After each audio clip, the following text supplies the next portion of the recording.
The door closes, the ship floated silently in deep space. Stars shimmered outside like cold, watching eyes. Inside the control room, only two beings remained, one human and one alien. The rest of the crew had left in small shuttles, heading down to the planet below. They said it would be a short mission. They said the ship was safe. But they didn't know Kalari. David stood near the main screen, reading system checks. Everything seemed normal, but something didn't feel right. He looked behind him and saw Kalari leaning against the doorframe of her private cabin. Her purple skin seemed to glow under the ship's lights, and her sharp silver eyes locked onto him. She smiled slowly, almost teasing. Then she said in a soft voice, "It's just the two of us here." Before David could reply, Kalari pressed a button, and the cabin door slid shut with a low hum. The sound echoed across the quiet ship like a warning bell. David's heart beat faster, but he kept his face calm. He had flown missions with alien species before. He had dealt with angry commanders and strange customs. But Kalari was different.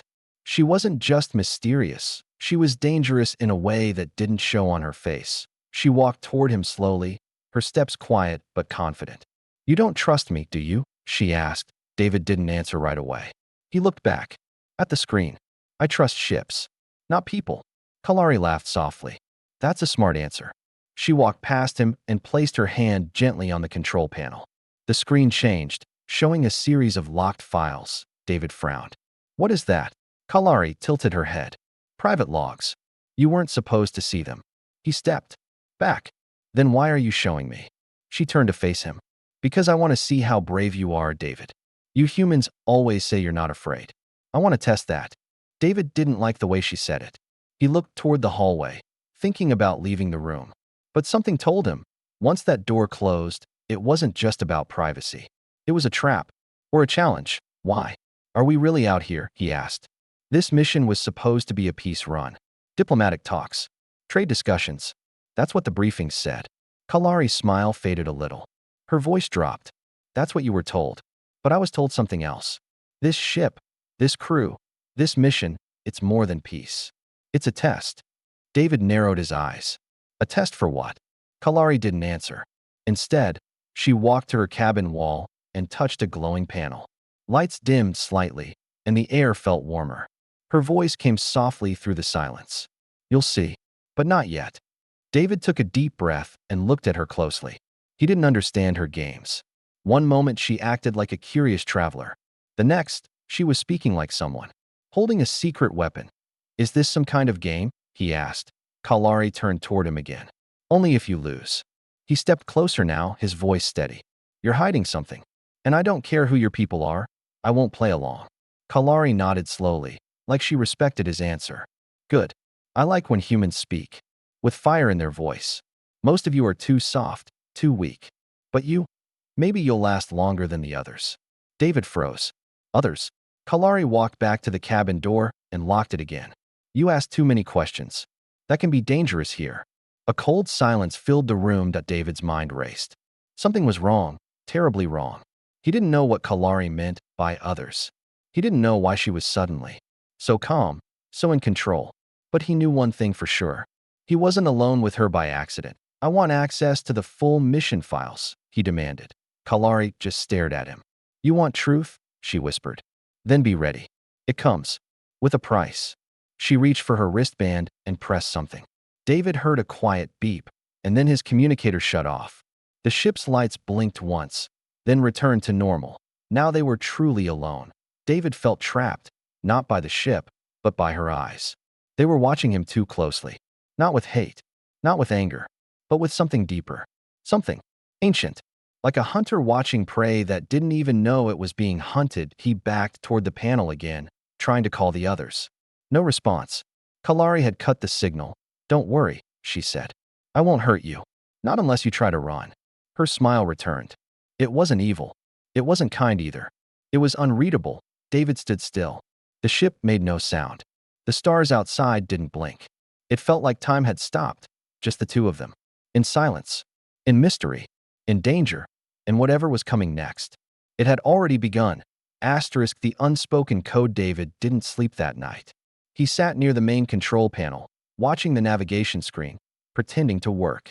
but his eyes kept drifting toward the locked cabin door where Kalari had disappeared. Hours ago, her last words echoed in his mind. Truth comes with a price.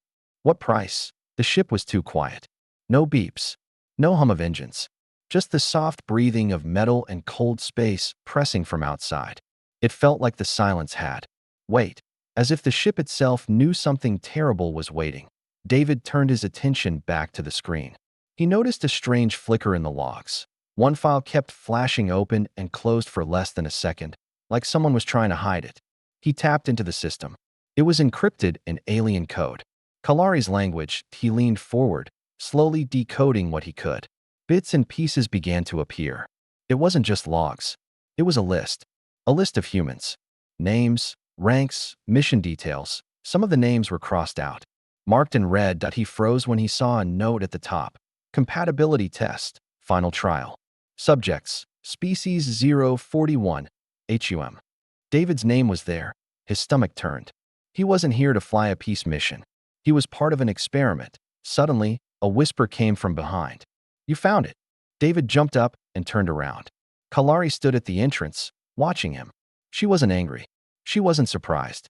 Her voice was calm, even pleased. You weren't supposed to find it this early, she said. He narrowed his eyes. You lied to us. She stepped forward. Not lied. We just didn't share everything. Your people were told it was a simple mission. But we told our crew something else. What kind of test is this? David demanded. What is compatibility? Kalari paused, her silver eyes scanning his face. Some species choose mates by logic. Some by battle. We choose by survival. Your kind is rare, strong, adaptable. That's why we started the program. David's heart pounded. You're telling me this is a breeding mission? Kalari nodded slowly. We've studied dozens of humans. Only a few survive the bond process. But those who do become something more. David stepped back, disgusted. That's why those names were crossed out? They didn't survive. They were not strong enough, Kalari said with no emotion. But you passed the early scans. Your mind is sharp. Your body can handle the change. That's why I locked the doors. David clenched his fists. Let me go. Kalari tilted her head. You still think you're trapped? The doors are open now. You could leave anytime. But where would you go? The others are on the planet. You're alone up here. With me. David didn't move. Kalari walked to the screen and pulled up another file. This time, it showed strange medical scans. His scans, from before the mission started. She had known his blood type, heart rate, even his fear response. All of it. We monitor from the start, she said. Even your dreams are recorded in the sleep chamber. David felt cold. You're treating us like lab animals. Kalari turned toward him. Her face softened. Not animals. Something more. You just don't understand yet. There was silence again. Heavy silence. Kalari stepped closer, and her voice dropped. My kind is dying, David. We no longer connect the way we used to. Mating has become cold, empty. The bond we need requires more than shared genes. It needs fire, emotion, pain, struggle. You humans have all of that. David looked into her eyes. This time, he didn't see a predator. He saw someone desperate, someone holding on to the last thread of hope. So, what happens now? He asked. Kalari didn't smile. She simply said, Now, I show you the second trial. She raised her arm, pressed a hidden panel on the wall, and a side chamber opened. Inside was a small room with glowing walls and a platform in the middle. It didn't look like a lab. It looked like a shrine. David took a step forward but stopped. What's in there? Kalari answered with one word, memory. He didn't understand, but he felt it, the weight of something ancient, something sacred. She added, it will show you things, not from your past, but from your future, possible futures. If we bond. David hesitated. Why are you showing me this? Her voice was soft now. Because I want you to choose. Not just be chosen. The idea shocked him. She wasn't forcing him. She was offering him power. A rare choice in a mission full of lies. David stared at the open chamber. Inside that room, truth waited. But he didn't know if it would save him or change him forever. Asterisk hidden signals David didn't step into. The glowing chamber. Not yet. He couldn't trust her. Not completely. So, instead of walking into her strange offer, he returned to the main control hub. Kalari didn't stop him. She just stood there, quietly watching, almost like she was waiting for something. He sat down, placed both hands on the control panel, and started a silent scan of the ship's deep systems. If Kalari was hiding something, it had to be in the data layers she thought no human could reach. But David had trained in cyber warfare before becoming a pilot, and Kalari had underestimated just how smart a human could be. Minutes passed. Then something blinked on the edge of the screen. A signal, but not a normal one. It was buried under noise, weak, broken, and pulsing like a heartbeat. It wasn't coming from the planet, nor from the shuttles. It was coming from the ship itself. David isolated the signal, then decoded it. The message was short. Human target. Active. Prepare phase 2. Begin bond procedure. Others failed. If he resists, terminate softly. His heart stopped for a second. That wasn't a warning. It was a plan. Kalari had lied again. David turned sharply. But Kalari was gone. The door to her cabin was open now. Her shadow flickered behind the light. David stood, unsure whether to confront her or escape. But then another strange thing happened. The screen glitched, and a video appeared. Not one he selected. In the shaky footage, he saw a human male strapped to a chair. Pale skin, weak breathing, alien medical tech all around. A female like Kalari leaned over him, whispering words David couldn't hear. Then, flashes of red. The man convulsed. Then, stillness. The screen went black. David stepped back, shaken. What is this ship? He whispered to himself. Another message appeared on the screen. You were not the first, but you may be the last. He turned and headed straight for Kalari's cabin. She was sitting on the edge of her bed, her expression calm. You watched. The signal, she said without turning around. You were going to kill me? David's voice was hard. Kalari looked at him. Not kill. Choose. There's a difference. He shook his head. There were others before me. Yes, she said. None of them were ready. Some fought. Some gave in too early. Some lost themselves completely. David stared at her. And you still continued? You kept experimenting. Kalari stood slowly. You think this is easy for me? Watching humans break? Failing again and again. Every time one of you dies, part of me dies too. I didn't want this mission. I was born for it. David's anger mixed with confusion. Born for it. My mother was chosen to find a human who could match us, emotionally, physically, mentally. She failed. And when she died, the duty passed to me. We are bred for seeking. You are bred for surviving. Together, we might save two broken races. David didn't know what to say. Kalari took a step closer. You saw pain in those recordings. I see hope. We're trying to connect, to understand you, and to help our kind feel again. He turned away from her. You're using us. You never asked what we wanted. She didn't argue. She just said, and if I ask now? David faced her, unsure what to believe. What happens if I say no? Kalari's voice lowered. Then I wipe the system. I tell the next team you never arrived, and you go home with no memory of this. He stared at her. You can do that. Yes, she whispered. But only once. And only if you ask for it. Silence fell between them again. But this time, it wasn't filled with fear. It was filled with choice. David looked down at his hands. And if I say yes? Kalari's silver eyes glowed faintly. Then you enter the bond chamber. You will see what I see. Feel what I feel. And then, if it still feels right, we continue. David wasn't ready to answer. But for the first time, he saw the truth in her eyes. She wasn't a monster. She wasn't just a scientist. She was lonely, just like him. Maybe that was the real test. Not strength, not data, not even survival. Maybe it was understanding. Still, the message in the system haunted him. If he resists, terminate softly. He had to be careful, because maybe Kalari wasn't the only one watching. And maybe this mission had more layers than even she knew. He returned to the control panel once more. This time, not to escape, but to prepare, because if they wanted to test him, he'd be ready. The heat of her species. David had always believed in control, of the ship, of the mission, of his emotions. But now, everything was slipping out of his hands. The ship felt warmer. The lights dimmed for longer periods. The air was thick, as if something unseen had awakened. Kalari hadn't spoken to him for hours. She had retreated to her cabin, locking the door behind her. But strange signals kept coming from her quarters, fluctuating energy levels, strange temperature changes, and soft vibrations through the walls. At first, David thought it was part of the ship's system resetting. But the log showed no commands. Whatever was happening, it was coming from her. He reviewed the alien documents he had secretly decoded earlier. There was a section he had skipped, one labeled Phase of Fusion, Star Heat.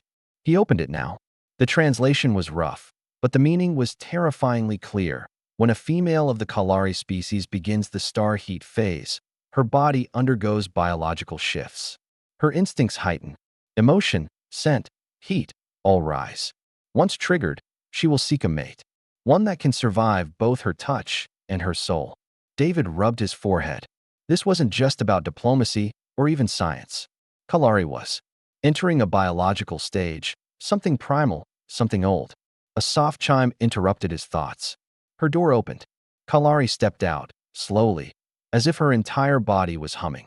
Her skin glowed with a deeper violet shade. Her eyes had shifted.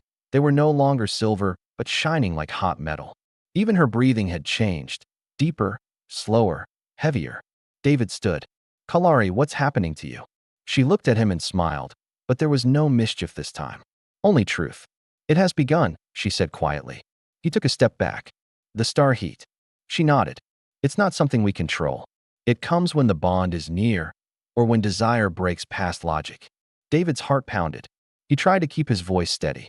Is this what happened to the others? The ones who didn't survive? Kalari's smile faded. Yes, they forced it. They ran. They tried to fight me or themselves. The bond isn't just physical, David. It's memory, pain, history. We connect everything. That's why most fail. He stared at her glowing skin. He could feel her heat. From across the room. It wasn't just temperature. It was pressure, energy. It pressed into his mind like a wave crashing at the edge of his thoughts. You're not doing this to me, he said, firm. Kalari walked closer, but kept a small distance between them. No, I'm not forcing you. But I can't stop my body either. That's why I locked myself away, to protect you. David looked at her. She was breathing harder now, like every second was a struggle. What do you feel right now? She hesitated, then answered. Everything. Hunger, fear, longing, fire in my blood. And something new, something I've never felt before. What? She looked down, her voice soft. Hope. David was silent. Kalari leaned against the wall, clearly trying to stay calm. You don't understand, David. Our kind. We don't bond with each other anymore. Our people are fading. Emotion is rare. But you, humans, you feel so much. Even when you're afraid, you care. Even when you're angry, you love. He took a breath, trying to process her words. And that's why you want me. She looked into his eyes. No, that's why I need you. David didn't answer. He turned and walked back to the main console. He ran a quick body scan. His heart rate was high, blood pressure up. His brain showed heightened stress. The environment around him was being affected. Kalari's heat cycle was releasing something into the air. Something invisible. Something dangerous. He turned back to her. This is affecting me too. She nodded. Yes. If we stay here together much longer, the bond will try to form on its own. David's hands shook slightly. And if I can't survive it? Her voice cracked. Then you'll lose yourself. Not your body, but your memories. Your choices. You'll live, but not as you. The silence between them was thick now. David knew he had to make a choice, soon. Escape wasn't possible. Not without disabling Kalari or himself. And he couldn't hurt her. Despite everything, she had tried to protect him. He looked at her again. She was shivering now, her body glowing more with every breath. She was strong, alien, terrifying. And yet, there was a beauty in her suffering. Not just for survival, but for connection. She looked up one last time and said, if you want to run, do it now. I won't stop you. But if you stay, I'll try to hold on as long as I can. David didn't move. The ship around them was quiet. But the storm inside Kalari and inside him had already begun. Her past and her plan. David didn't leave that he had the chance. The hallway lights blinked green. The emergency exit was open for the first time in hours. One step, and he could have left the ship. Left Kalari. Left everything behind. But he didn't. Instead, he sat in silence, across from her.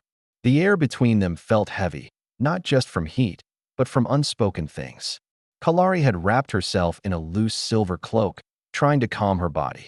Her glowing skin was dimmer now, but the fire in Her eyes hadn't left. "You should hate me," she said quietly, breaking the silence. David looked at her. "Why?" "I lied to you. I hid the truth. I used you without your consent." David leaned back against the wall. "You're not the first alien to lie to a human, but you might be the first one to care about it." Kalari didn't smile. Instead, she spoke words she had buried for years. "I was supposed to choose a mate 5 cycles ago," she began. "Back on my homeworld, females are matched through tradition, bloodlines, power. My mother was a warbinder. She mated during combat and birthed me in fire. They expected the same from me." David listened quietly. "But I didn't want a partner who only wanted my body or my strength. I wanted something else. I didn't have the words for it until I studied humans." David raised an eyebrow. "You studied us?" Kalari nodded. "From a distance at first, then through missions like this one. You love differently. You choose for strange reasons, like kindness or laughter or shared pain, not just strength or status." David looked down. "Sometimes we choose badly. But at least you choose," she said. "I never had that chance. Not until now." David's voice softened. "So this mission, it was your escape?" "Yes," she said. "When I saw your name on the assignment list, I requested to serve on this ship. I had read your old reports. You challenged a high admiral to protect a damaged drone. You were suspended for it, but you didn't regret it." David shrugged. "That drone saved my team. I owed it my life." Kalari's eyes warmed. "Exactly. You have loyalty, fire, sacrifice. I needed to know if that was real or just words on a screen." David leaned forward, studying her. "So this entire mission was designed around me." "Not entirely," she admitted. "There were other candidates, but most failed before it began. They didn't listen. They didn't care. You did." David shook his head. "You took a risk. I could have rejected everything." Kalari looked away. "I know, and I still might lose you." He stood and began pacing slowly. "So what now? You're burning with this star heat. Your body is pulling toward bonding. And I'm here, caught in it." Kalari nodded. "Yes, but I can hold it back for a little longer. Long enough to show you something I've never shown anyone." David stopped. "What?" She pressed a hidden button near her wrist. The floor beneath them shifted, revealing a narrow hatch. A gentle pulse of light rose from below. "What is this?" he asked. Kalari stepped down first. "My plan." He followed her into a hidden chamber beneath the control deck. It was small, quiet, and full of ancient tech, holograms, symbols, genetic maps. But in the center of the room was something shocking. An old human photo of a little girl, maybe 10 years old, standing with her alien mother. The human wore a simple dress. The alien held her hand. "That's not you," David said. Kalari nodded. "It's my sister. Half human. She was born on a forgotten world. My father was one of the first humans taken by the program. He survived. They lived in secret. My mother sent me this picture before she died." David stared at the image. "So this was never just science to you?" "No," Kalari said. "It was family. I believed if my sister could exist, so could others like her. Children of both kinds. Stronger, wiser, kinder." David felt something shift in him. This wasn't just a mission. It was a legacy. "And your people?" he asked. "Will they accept this?" She sighed. "Some will. Most won't. They will call it betrayal. But I'm ready to fight." David looked at her. "Not alone." Kalari blinked. "You'd stay?" He didn't answer right away. He looked back at the photo.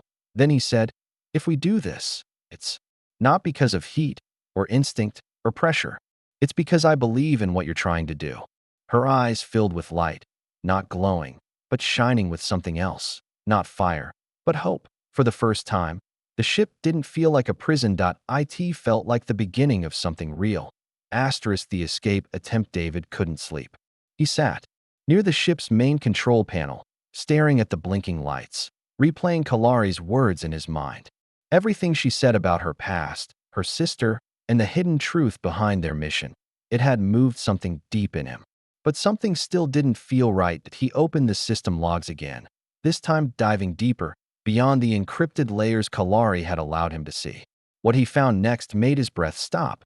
There was a secret directive, written in Kalari's language, but he understood just enough now to read it. If the subject resists bonding protocol, initiate memory drain and return body to station. Sample DNA for archive. Vessel may be self-destructed if necessary. David stood up slowly. His hands were cold as oh, that was the truth. Even if Kalari meant what she said, the mission was never about choice. If he refused to bond with her, he'd lose everything anyway. His memories, his body, his name. That he moved fast. Quietly, he downloaded what he could onto a small storage chip and slipped it inside his uniform. Then he opened the manual override system for the escape pod. The pod was hidden in the back deck, rarely used. It had just enough fuel to reach a nearby outpost. It wasn't a long-term escape, but it would be enough. That he paused at the hatch. His hand hovered over the open button, but her voice stopped him. Running now would only prove them right. David turned sharply. Kalari was standing behind him, her face unreadable. "You were watching me," he said quietly. She nodded. "Always. It's my duty." He stared at her. "So this was never a real choice." "I was marked for collection the moment I stepped on this ship." Kalari took a slow step forward. "Not by me. That order came from the elders. The council. I've already broken protocol by keeping you alive this long." David's voice hardened. "Then why not just finish it?" "Because I'm tired of watching good beings die for a mission no one understands anymore," she said. "I've delayed the process, fought the programming, risked exile. But even I have limits." David's fists clenched. "You should have told me everything from the start." "I know," she whispered. "But you wouldn't have listened." He didn't respond. He walked past her and returned to the main control room. Kalari followed. "You're afraid?" she said softly. "No," he replied. "I'm angry. And I have every right to be." She sat across from him. "Then be angry. Yell. Hit something. But don't run." He looked at her. "Why?" "So I can be your bondmate. Your last hope." "No," she said. "Because I don't want to do this alone anymore." David stared at her, confused. "Do what?" She reached out and placed a small object on the table. It looked like a glowing cube, pulsing with gentle light. "This," she said. "This is my way out. My real plan." He raised an eyebrow. "What is it?" "A memory capsule," she explained. "If you take it, it stores your thoughts, feelings, identity. Even if they erase your mind, you can recover later. It's forbidden technology. My mother left it for me." David looked at it with wide eyes. "You were going to give this to me?" "Yes," she said. "If you chose to leave. I wasn't going to stop you. I just wanted you to know the truth first." David picked up the capsule. It was warm, alive, strange. "And what about you?" he asked. She leaned back. "If they find out I helped you escape, I'll be hunted. Stripped of status. Maybe worse." He looked down. "Why would you risk all that?" Kalari answered softly. "Because even if I lose everything, at least one human might remember me with truth. Not as a captor, but as someone who tried to break the cycle." David was silent. Then he stood up. He walked to the panel and disabled the escape pod system. Slowly, deliberately. Kalari's eyes widened. "You're staying?" He turned to her. "I'm not ready to bond. I'm not sure I'll ever be. But I'm not going to run either. Not while someone like you is still fighting." Kalari's breath caught. For a moment, she looked more human than alien. She whispered, "Thank you." But David wasn't done. "We need to rewrite this mission. Burn the data. Wipe the protocols. We rewrite the story from inside." Kalari nodded. Together, for the first time, they weren't pilot and navigator. They were Rebels. Point two people, bound by truth and risk, standing against a system that had stolen too many lives. And now, they were ready to fight back. Asterisk the final choice. The ship no longer felt the same. It had once been cold, silent, filled with secrets and locked doors. But now, as David stood beside Kalari in the dim light of the control room, the silence felt different, like the quiet before a storm, or the moment before a heart decides what it truly wants. They had destroyed the mission data. All of it. The files about human bonding, the secret logs of failed subjects, the backup codes from the council. Gone. Deleted. Wiped clean from the ship's core. But they both knew that wouldn't stop what was coming. "They'll be here in 12 hours, Kalari said softly, her eyes staring at the blinking radar. David nodded. "And when they come, they'll expect you to be bonded," she whispered. "Or wiped. If they find out you're free, they'll take you anyway. Or kill us both." He looked at her, quiet for a moment. "Then we have 12 hours left to decide." Kalari turned to him. "No, David. You have 12 hours. He blinked. "What do you mean?" She stepped closer, her glowing hand gently placing the memory capsule back into his palm. You still have a choice. The escape pod will launch once you enter and close the door. I re-enabled it. No one will stop you. You can survive. And forget all of this if you want to. David stared at the capsule. It shimmered like a heartbeat. And you? He asked. Kalari smiled, though it was small and full of pain. I'll stay. I was born into this fight. It's not yours to carry. David's chest tightened. That's not fair. Life isn't fair, she said. But truth can still be beautiful. He wanted to argue. He wanted to scream. But Kalari had already turned away and started walking toward the front window. She stood there, looking out into the stars like they were calling her back home. David followed her slowly. Why did you really want me? He asked. She closed her eyes. Because you reminded me what freedom looks like. What real emotion feels like. You listened. You questioned. You cared when no one else did. David whispered. And what if I said I care too much now to leave you? Kalari looked up at him, the glow in her eyes softening. Then I would say, maybe the bond already started. Not by force, not by instinct, but by choice. Silence passed between them like wind over still water. David held the capsule tighter. He could still leave. He could return to Earth, file a report, warn the world. But then what? Would they listen? Would they care? Or would they see her as just another alien threat? And deep inside, he already knew. If he left now, he would never feel whole again. Because something had changed in him. Not just how he saw her, but how he saw himself. He looked at her one last time. Then I choose. Kalari turned. Choose what? He stepped forward, placed the capsule back on the table, and said, firmly, I choose you. Her lips parted.